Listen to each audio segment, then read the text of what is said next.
রাতের আরিশের জ্বর কমার পর এক অদ্ভুত নিস্তব্ধতা আমাদের ড্রয়িং রুমে জেঁকে বসল। দরজার ওপাশে দাঁড়ানো সেই মহিলার চোখ দিয়ে টুপ টুপ করে জল পড়ছিল। নীলা আরিশকে নিয়ে তখনও ফুঁপিয়ে কাঁদছে। আমি ভাবলাম মহিলাটি হয়তো এবার বাচ্চাটাকে কেড়ে নেবে, চিৎকার করে লোক জড়ো করবে, কিন্তু না, তিনি কিছুই করলেন না। আরিশের মাথায় শেষবারের মতো হাত বুলিয়ে দিয়ে আমার দিকে তাকালেন। সেই দৃষ্টিতে কোনো ঘৃণা ছিল না, ছিল এক অসীম করুণা। খুব অস্পষ্ট স্বরে তিনি বললেন, ভালো রাইখো, ভালো রাইখো। তারপর বৃষ্টির অন্ধকারের মাঝে সিঁড়ি দিয়ে নিচে নেমে গেলেন তিনি। আমি আর নীলা বারান্দায় গিয়ে দাঁড়ালাম। দেখলাম ল্যাম্পপোস্টের নিচে সেই মহিলাটি একবার দাঁড়ালেন, আমাদের জানালার দিকে তাকালেন, তারপর ধীরে ধীরে অন্ধকারের মাঝে মিলিয়ে গেলেন। এরপরের কয়েকটা দিন আমরা আতঙ্কে কাটিয়েছি।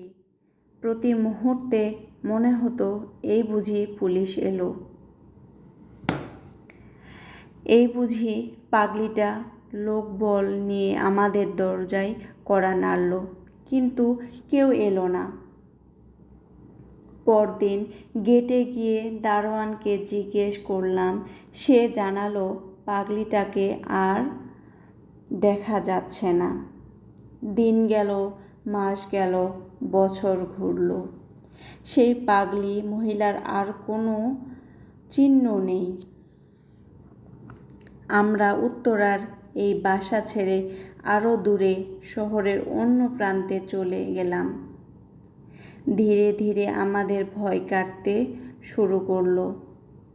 নীলা এখন পুরোপুরি আরিশকে নিয়ে ব্যস্ত। আরিশ বড় হতে লাগলো। সে স্কুলে যায়, বিকেলে মাঠে খেলে।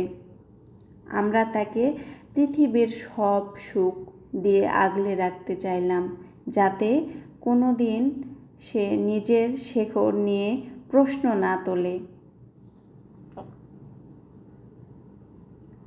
আরিশের বয়স যখন 6 বছর, তখন সে একদিন হঠাৎ বায়না ধরল, বাবা, আমি বৃষ্টিতে ভিজব।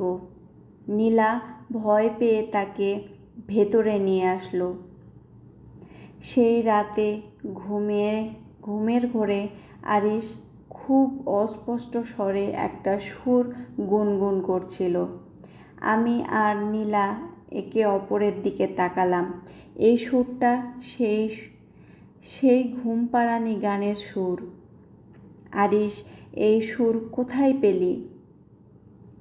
সে তো তখন খুব ছোট ছিল, তবে কি মায়ের সেই গান তার অবচেতনে গেঁথে গেছে?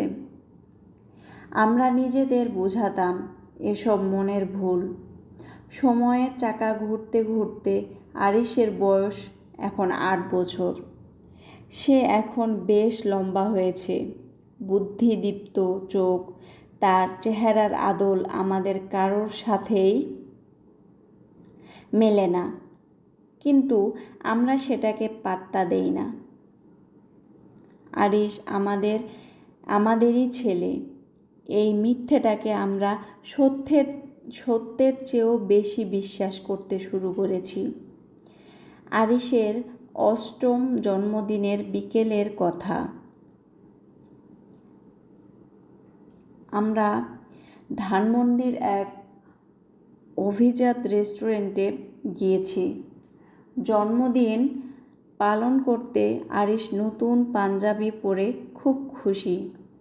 খাওয়া দাওয়া শেষে যখন আমরা গাড়িতে উঠতে যাব, তখন রাস্তার পাশে ভিড়ের মধ্যে আরিশ হঠাৎ থমকে দাঁড়ালো। সে একজনের দিকে একদৃষ্টিতে তাকিয়ে আছে। রাস্তার ওপাশে ডাস্টবিনের পাশে বসে থাকা এক বৃদ্ধা মহিলার দিকে। মহিলার চুলগুলো সাদা হয়ে গেছে, শরীরটা কুঁকড়ে ছোট হয়ে গেছে, কিন্তু তার সামনের সেই ছেঁড়া কাঁথাটা এখনও দোল দিচ্ছে। হঠাৎ আরিশ আমার হাত ছেড়ে দিয়ে রাস্তার ওপাশে দৌড় দিল। আমি চিৎকার করে উঠলাম, আরিশ, যেও না। আরিশ সেই মহিলার সামনে গিয়ে দাঁড়ালো। মহিলাটি মাথা তুললেন। 8 বছর পর সেই স্থির তীক্ষ্ণ দৃষ্টি আবার আমাদের সামনে। কিন্তু এবার মহিলাটি হাসলেন না, কাঁদলেনও না। তিনি শুধু আরিশের দিকে একটা পুরনো মাটির খেলনা এগিয়ে দিলেন। আরিশ সেই খেলনাটা হাতে নিয়ে খুব সহজ গলায় বলল, তুমি এইটা আমার জন্যই আনছো না? আমি আর নীলা দূরে দাঁড়িয়ে জমে গেলাম। আমাদের পায়ের নিচ থেকে মাটি সরে যাচ্ছে। তবে কি এই 8 বছর সে আমাদের ছায়ার মতো অনুসরণ করেছে? সে কি তবে আমাদের মুক্তি দেয়নি? এই গল্পটি চলবে ঘুমপাড়ানি মা পর্ব 3। শীঘ্রই 4র্থ পর্ব দেওয়া হবে। সবাই চ্যানেলটা সাবস্ক্রাইব করে দিবেন, তাহলে গল্প দেওয়ার সাথে সাথে আপনি সবার আগে নোটিফিকেশন পেয়ে যাবেন।